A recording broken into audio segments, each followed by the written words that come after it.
आज की इस वीडियो में हम लोग क्लास 10th के शर्मा गैस से रासायनिक अभिक्रियाएं एवं समीकरण के चित्र वाले क्वेश्चंस को देखेंगे।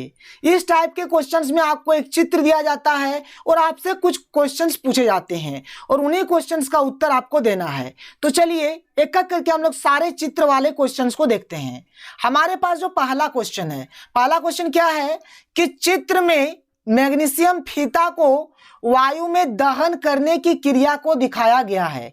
ये जो नीचे चित्र देख रहे हैं, इस चित्र में मैग्नीशियम रिबन को वायु में दहन किया जा रहा है। ठीक है, आपको यहां पर ये जो आपको 1 नंबर दिया गया है, 2 नंबर दिया गया है, 3 नंबर, 4 नंबर, इन सभी का आपको नामांकन करना है, यानी इन सब का आपको नाम लिखना है कि क्या किनका नाम है। ठीक है, तो चलिए मैं आपको समझाता हूं एक एक करके। देखिए ये जो पहला वाला है आपका, ठीक है, ये जो पहला वाला है आपका ये वाला, ठीक है, यहाँ पर देखिए क्या है, ये हमारा क्या है, ये एक चिमटा है। ये क्या है, एक चिमटा है। और ये चिमटा क्या क्या है, इसी चिमटा, ये जो चिमटा है ना, यही मैग्नीशियम रिबन को दाब के रखा है। मतलब ये जो 1 नंबर है इसका नाम क्या है सर, तो इसका नाम है चिमटा। ठीक है, 2 नंबर को देखिए, 2 नंबर ये जो है, यहां से हमारा आग निकल रहा है और इसको हम लोग बोलते हैं सर बर्नर। क्या बोलते हैं, बर्नर। तो ये जो 2 नंबर है इसका नाम हो गया बर्नर। अब यहाँ पर 3 और 4 का बात है, तो ये जो आप नीचे ये जो देख रहे हैं ना गोल गोल इस टाइप से, ये हमारा है मैग्नीशियम ऑक्साइड यानी कि MgO है। और MgO को जिस बर्तन में रखा गया है इसका नाम है वॉच ग्लास। क्या नाम है, वॉच ग्लास। तो ये जो 3 नंबर है ना, ये 3 नंबर का नाम है वॉच ग्लास।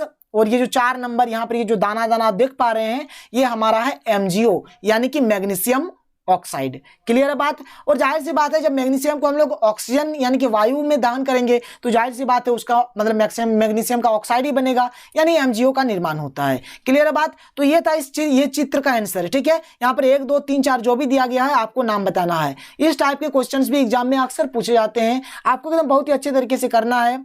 बहुत ही सिंपल है, आप समझ गए। अब बहुत सारी जगह पर आपको ये वाला चित्र मिलेगा तो आप एकदम आसानी से बोलेंगे सर इसका नाम क्या है, बर्नर नाम है।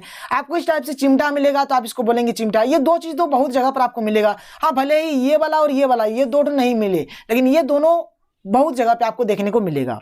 चलिए आगे बढ़ते हैं और अगले क्वेश्चन को देखते हैं। यहां पर कुल मिलाकर हमारे पास 5 क्वेश्चन है। तो देखते हैं सेकंड क्वेश्चन क्या है कि चित्र में लेड नाइट्रेट के तापन और उसमें वियोजन की क्रिया को दिखाया गया है। यहां पर भी आपको 1 नंबर, 2 नंबर, 3 नंबर और 4 नंबर का नाम लिखना है। क्लियर है बात। तो चलिए लिखते हैं नाम, पहले समझते हैं। 1 नंबर कहां पर है, तो यहां पर 1 नंबर है। यहां पर गैस, कोई गैस निकल रही है। आप देखिए यहां पर गैस निकल रही है। तो देखिए मतलब जब यहाँ पर लेड नाइट्रेट के तापन और उसमें वियोजन का यहाँ पर क्रिया दिखाया गया, तो यहाँ पर जो होता है ना, यहाँ पर हमारा NO2 और O2 गैस, ये 2 गैस निकलता है। एक NO2 निकलता है और एक O2 गैस निकलता है। तो ये जो पहला वाला है, पहला वाला का आंसर हो गया NO2। क्या है, NO2 है और O2 है। बात समझ में आया, NO2 है और O2 है। तो ये रहा इसका आंसर। अब देखिए सर यहाँ पर ये जो 2 नंबर है, 2 नंबर ये क्या है, ये जो कांच का ये जो रहता है इसको हम लोग बोलते हैं प्रखनली। और यहाँ पर इसको देखिए प्रखनली को यहाँ पर इससे पकड़ा गया है, तो इसको हम लोग बोलते हैं प्रखनली होल्डर बोलते हैं। क्या बोलते हैं, प्रखनली होल्डर बोलते हैं। ये 2 नंबर का नाम हो गया प्रखनली होल्डर। और ये जो 3 नंबर आप देख पा रहे हैं, 3 नंबर, ये 3 नंबर का हमारा क्या है सर, ये प्रखनली है। जो कांच का इस प्रकार से रहता है, इस प्रकार से जो बना हुआ होता है ना, इसे हम लोग क्या कहते हैं, प्रखनली कहते हैं। और इसको जो जिसमें पकड़ा हुआ है उसको हम लोग बोलेंगे प्रखनली होल्डर। और जैसे कि अभी मैंने आपको बताया, यहाँ पर देखिए यहाँ से आग हमारा इस प्रकार से हो रहा है और इसका नाम क्या है सर, बर्नर नाम है। तो यहाँ पर भी आपको ये क्वेश्चन पूछा गया है। समझ में आया। तो आप एकदम आसानी से बता सकते हैं जो 1 नंबर है इसका नाम है, यहाँ पर कौन सी गैस निकल रही है, तो NO2 और O2। ये जो प्रखनली पकड़ा गया है इसको हम लोग बोल रहे हैं प्रखनली होल्डर से पकड़ा जाता है। ये जो ये वाला है हमारे, ये वाला हमारे एक्चुअल में क्या है, ये हमारा प्रखनली है। और ये 4 नंबर वाला क्या है सर, बर्नर है। क्लियर है बात, समझ में आया। चलिए आगे बढ़ते हैं और आगे क्वेश्चन को देखते हैं। ये क्वेश्चन बहुत ही इंपॉर्टेंट है और ये क्वेश्चन बहुत बार एग्जाम में पूछा जा चुका है। देखिए क्वेश्चन क्या है, निम्नांकित चित्र का अवलोकन कीजिए और निम्न प्रश्नों के उत्तर दीजिए। ठीक है, यहाँ पर ये जो चित्र नीचे दिया गया है इस चित्र को आपको ध्यान से देखना है और जो क्वेश्चन पूछा जाएगा उसका आपको उत्तर देना है। इसमें होने वाली अभिक्रिया का संतुलित रासायनिक समीकरण लिखिए। यहाँ पर जो अभिक्रिया हो रही है ना, इसका आपको क्या करना है, संतुलित रासायनिक समीकरण देना है। तो आप ध्यान से देखिए, देखिए यहाँ पर 2 प्रखनली है, यहाँ पर ये वाला एक प्रखनली है, यहाँ पर एक ये वाला प्रखनली है। यहाँ पर क्या है सर, सोडियम सल्फेट है। तो सोडियम सल्फेट यानी क्या, Na2SO4। सोडियम सल्फेट का तो यही सूत्र होता है ना, Na2SO4। यहाँ पर क्या है, बेरियम क्लोराइड। बेरियम क्लोराइड यानी क्या, BaCl2। अब इन दोनों को क्या कर रहे हैं हम लोग, आपस में मिला रहे हैं। इन दोनों को हम लोग आपस में क्या कर रहे हैं, मिला रहे हैं। अब मिला रहे हैं मतलब क्या होगा कि जैसे कि Na2SO4 है और BaCl2 दोनों को मिला रहे हैं, तो हमको याद कुछ कुछ आ रहा है कि Na2SO4 प्लस BaCl2 जो होता है ये एक द्विविस्थापन अभिक्रिया है। यानी क्या होता है कि ये जो Na है ये Ba को हटा देता है और इसके स्थान पर आ जाता है, और ये Ba क्या करता है, इस Na को हटा देता है और इसके स्थान पर आ जाता है। यानी BaSO4 का निर्माण करता है और NaCl का निर्माण करता है, और आपको कुछ नहीं करना, सिंपल सा इसको संतुलित कर देना है। ठीक है, तो ये रहा इसका समीकरण, कोई दिक्कत नहीं है। और ये क्या है, यह एक द्विविस्थापन अभिक्रिया है।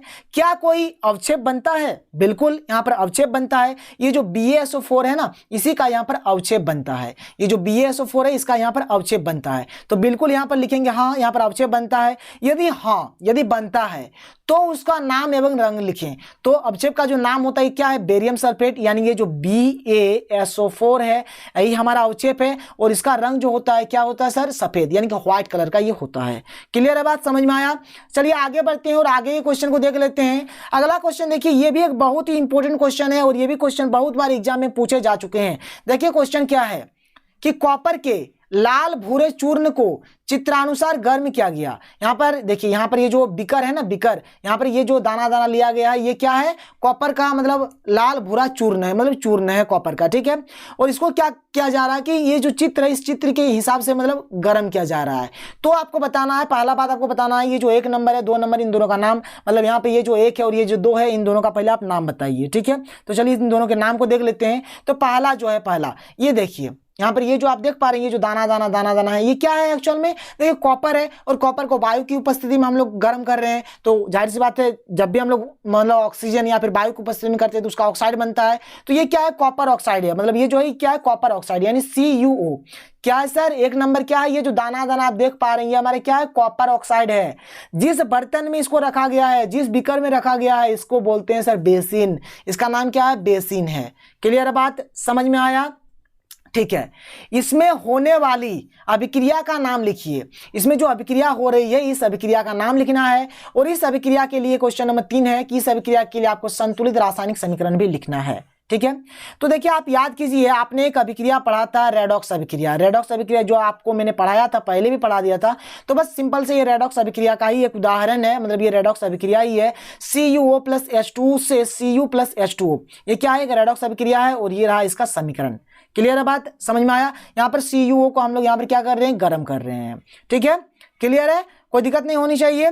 तो इस प्रकार से आप इसको बता सकते हैं, यह एक रेडॉक्स अभिक्रिया है, और यहाँ पर इस प्रकार से अभिक्रिया हो रही है। और इसको रेडॉक्स अभिक्रिया हम लोग इसीलिए बोलते हैं क्योंकि यहाँ पर उपचयन भी हो रही है, और मतलब उपचयन भी यहाँ पर हो रहा है और अपचयन भी हो रहा है, मतलब ऑक्सीडेशन भी हो रहा है और रिडक्शन भी हो रहा है। क्लियर है, तो ये था इस क्वेश्चन का आंसर। आगे बढ़ते हैं, ये हमारा लास्ट क्वेश्चन है, शायद ये हमारा लास्ट है। ठीक है, तो चलिए इस क्वेश्चन को हम लोग देख लेते हैं। देखिए ये क्वेश्चन हमारा क्या है, किसी दानेदार धातु की सल्फ्यूरिक अम्ल के किसी रूप से अभिक्रिया कराई गई है। चित्र में 1, 2 एवं 3 के नाम लिखें। यहाँ पर जो 1 नंबर है, यहाँ पर ये जो 2 नंबर है, यहाँ पर ये जो 3 नंबर है, इनका नाम लिखना है। ठीक है, देखिए यहाँ पर ये जो अभिक्रिया हो रही है ना, यहाँ पर एक्चुअल में जो अभिक्रिया होती है, यहाँ पर ये क्या होती है, दानेदार, ये जो होता है ना, ये दानेदार जिंक होती है। मतलब ये जो टुकड़ा टुकड़ा आप देख रहे हैं, ये क्या है, दानेदार जिंक का टुकड़ा है। और यहाँ पर एक्चुअली हम लोग लेते हैं तनु सल्फ्यूरिक अम्ल लेते हैं। क्या लेते हैं, तनु सल्फ्यूरिक अम्ल लेते हैं। और जब इन दोनों के बीच हम लोग अभिक्रिया कराते हैं, एक्चुअल में जो सल्फ्यूरिक अम्ल का जो सूत्र होता है ये होता है H2SO4। तो देखिए यहाँ पर क्या आपका H2 है, तो यहाँ पर ये जो ऊपर की ओर आप देख पा रहे हैं, ये जो है ना, यहाँ पर क्या होती है, H2 गैस निकलती है। क्या होती है, H2 गैस निकलती है। तो बस आपको यहाँ पर वही आंसर लिखना है। 1 नंबर में क्या लिखना है सर, यहाँ पर 1 नंबर में आपको लिख देना है H2 गैस। 2 नंबर में आपको क्या लिखना है, सिर्फ और सिर्फ आपको तनु लिख देना है। ठीक है, आपको इतना बड़ा कुछ नहीं लिखना है, सिर्फ तनु लिख देना है। और 3 नंबर में आपको क्या लिख देना है, जिंक लिख देना है। 3 नंबर में क्या लिख देना है, जिंक, या फिर आप जडन लिख सकते हैं। देखिए एक्चुअल में यहाँ पर क्या है, मैं यहाँ पर बता देता हूँ आपको। यहाँ पर हम लोग क्या लेते हैं, तनु सल्फ्यूरिक अम्ल लेते हैं। क्या लेते हैं, तनु सल्फ्यूरिक अम्ल। तनु सल्फ्यूरिक अम्ल, इसको अगर हम लोग इसको अगर हम लोग ये करके लिखें, जैसे कि इसको अगर हम लोग संकेत के रूप में लिखें तो इसको लिख सकते हैं तनु H2SO4। ठीक है, इस प्रकार से लिख सकते हैं। और ये जो दानेदार जिंक है ना, इसको हम लोग इस प्रकार से लिखेंगे। इसको आप चाहते हैं ऐसे लिख सकते हैं, दानेदार जिंक, दानेदार जिंक। ठीक है, ZN। तो आपका जो मेन आंसर हुआ, ये जो मैंने रेड कलर से लिखा है, बस आपको ये वाला आंसर लिख देना है, कहानी खत्म। ठीक है, तो यहाँ पर मैंने आपको जो भी चित्र का जो भी क्वेश्चन था इस चैप्टर में, मैंने आपको सारा क्वेश्चन बताया। अगर वीडियो पसंद आया तो वीडियो को लाइक करें। आप अपने सभी दोस्तों के साथ इस वीडियो को शेयर कर सकते हैं, और अगर वाकई में वीडियो पसंद आया तो एक सुंदर सा कमेंट करना ना भूलें। तो मिलते हैं अगले वीडियो में। Thank you.